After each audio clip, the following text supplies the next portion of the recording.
Welcome everyone to the Pantheon of M. I am your one half of your co-host Ray. I'll be joined by my co-host Evie very shortly. But first, let us introduce our show for the week. It is the review of Iron Man 3, the last installment for Phase 1 of the MCU. This is written and directed by Shane Black and co-written by Drew Pearce. What makes this film unique is this is the one and only Shane Black film. Why I say that? Because this has Shane Black's fingerprints all over it.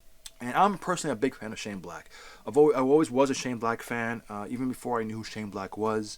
I have and seen just about every film Shane Black has ever written or directed, and this is before I even knew again who he was.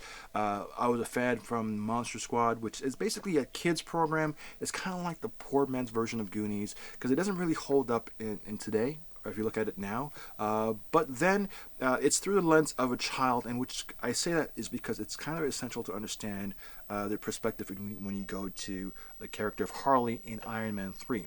It's similar to that of the character in The Last Boy Scout, The Last Action Hero, which is another Shane Black film, which was Schwarzenegger and the young boy.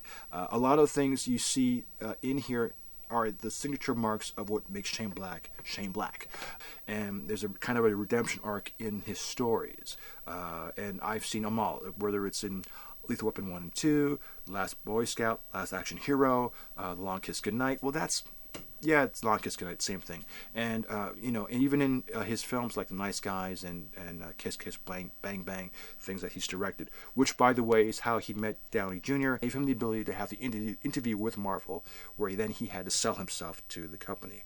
Now, Black has a couple of things going for him in this movie. One is that he is remarkable in terms of storytelling.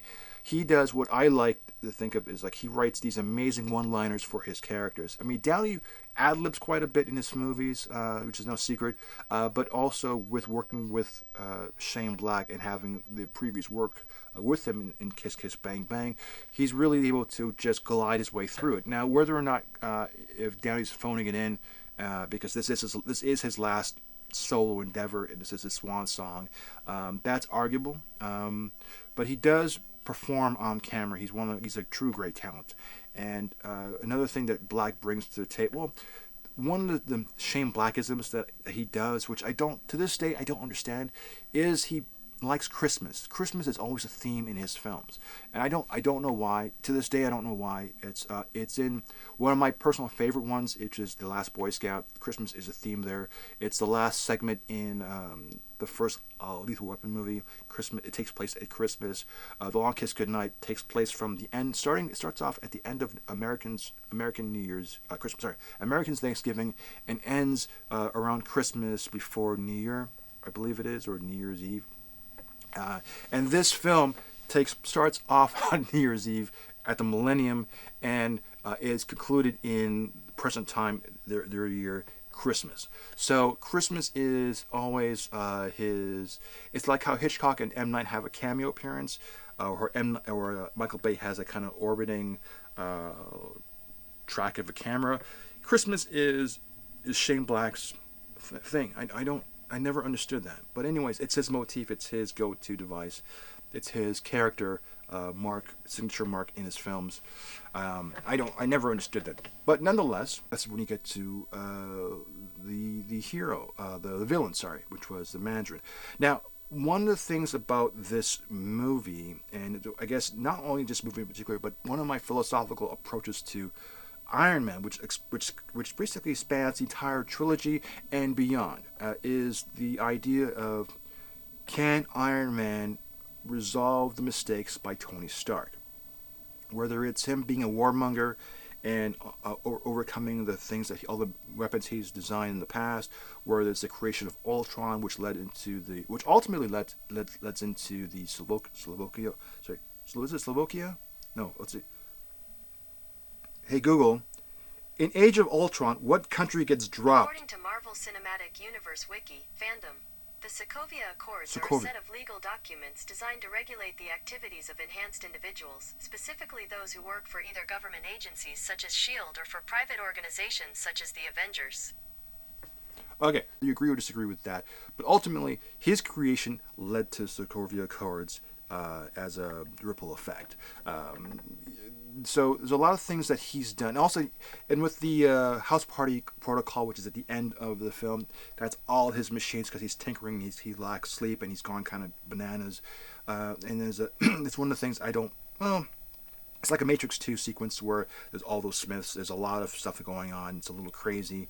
Um, there's a lot of stuff that Tony does that Iron Man is the keeper, if you will, to make things right. And if that's sort of a philosophical perspective that goes throughout the entire film and the entire series and beyond the trilogy itself. Another one that pops up, and it stems from, and it begins right from the season finale of Agent Carter season 2, and that's Jarvis and having a father figure in Tony's life and the presentation of a father figure for Stark. It's always been an issue and a developing issue, or I guess an evolution of characteristics for the character. In Carter, because Jarvis' wife was shot and wasn't able to have children, Tony became like the surrogate son for Jarvis when Stark's father became an absentee father in his life, which is why you have Jarvis the AI with the British accent interacting with Tony throughout the trilogy. You also have the father figure with Obadiah Stane in the first Iron Man.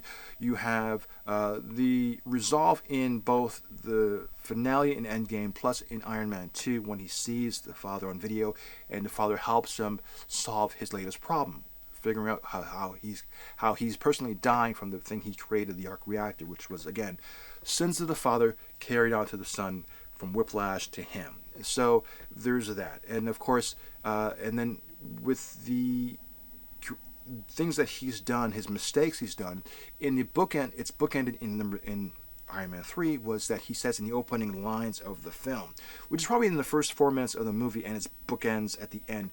We create our own demons. He himself creates with his own ego and his own callous disregard to everyone else, his antagonist, which was Maya, which is played by Rebecca Hall, and Aldrin Killian, which was Guy Pearce.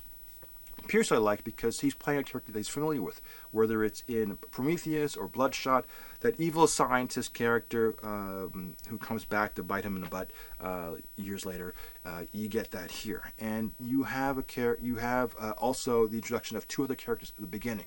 You have a cameo appearance of Jensen, the doctor who saves his life in the caves in the first movie, and then the doctor who removes the shrapnel at the end of this movie. So it is beautifully earmarked in the film, and it all comes full circle in its own little way. And it's again at New Year's Eve, which is that is probably an insignificant detail, but it's just sort of interesting how everything is put together at that one point. But anyways, I'm going too long. Okay, now so with that, let me go to my partner Evie and get his thoughts of Iron Man 3. The last film of Phase 1 of the MCU. Now, normally we usually say, it was a good film. It was a movie about like 21 trying to survive and trying to do all these. It's a really good story. But overall, what were your thoughts, Evie, on like the actual film itself? Well, the actual film, it was good. I really liked it. Uh, um, Iron Man has PTSD now because of what happened in New York. Right. So a guy called Aldridge, he actually came to possess extremists, which is like super soldier program. Mhm. Um, you know, um, so then he hooks up with somebody named Maya, and but then a third person named Mandarin gets blamed for a bombing. Mm-hmm. So yeah, so it's all about that, for the first time in his life, Iron Man is scared, he's alone, and they go from there. It's a great movie. I liked it anyway. What are your Yeah. um, I liked it very much. It was one of the MCU films that got nominated for an Academy Award for visual effects. After seeing the Avengers film, because this comes right after that, and that was such an amazing film because it really blended all the movies we've seen just up to this point to be such an awesome film, and it was just the comedy as well as just the action and seeing everybody together. So I was kind of missing that. I think when I was initially seeing this film, but in general, I thought it was really good. I thought it's just basically Rhodey and Tony Stark going at the Mandarin. Or Yeah, me too. I liked it too. It was pretty good. Mhm. Can't wait for the next movie. Yeah, Cool. whenever that's going to be. Yeah. Yeah. Well, So yeah. Well, I'm Evie. Well, thanks, Evie. That ends our show. If you want to get a little bit more information, you can check out my blog at rayviews.blogspot.com. I give a link to the trailer, some interviews, and some stuff that whatever we didn't discuss in the review, I give a little bit more background information on the film of the week's review, which is this case Iron Man 3. And also, if you want to hear a longer version of this podcast, or sorry, of this YouTube channel, we do an audio podcast. It's on Stitcher. No, sorry, it's on Spotify. It's on Apple iTunes. It's on Breaker Radio. It's on Podbean. It's on a couple other platforms. But these are the sites you can check us up on. And with that, on behalf of Evie and myself, we will see you next week.